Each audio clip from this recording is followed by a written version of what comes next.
ලංකාවේ ෆෝන් එකක් නැති වුණොත් ඔබේ ෆෝන් එක රෙජිස්ටර් කරලා නම් තියෙනවා. හැම රෙජිස්ටර් කරපු ෆෝන් එකකම ඉමි අංකයක් තියෙනවා. ඒක තියෙන එක ආයතනයක ලංකාවේ. එයාට හොයාගන්න පුළුවන් මේ ෆෝන් එක නැති වෙලා තියෙනවා නම් කවුරු ළඟ තියෙනවා නම් කොහෙද මේ වෙලාවේ මේ ෆෝන් එක තියෙන්නේ කියලා හොයන්න. පුළුවන් කියලා කවුද ආයතනයක?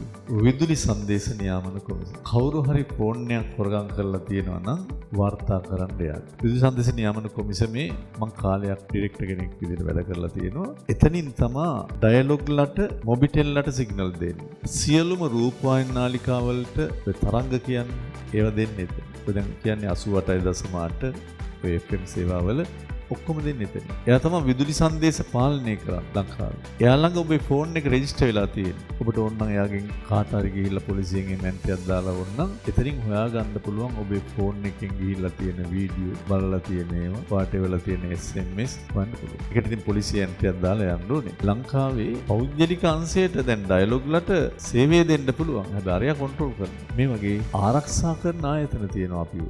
රජය පෞද්ගලික අංශයට යන්න දීලා නියාමනය කරනවා.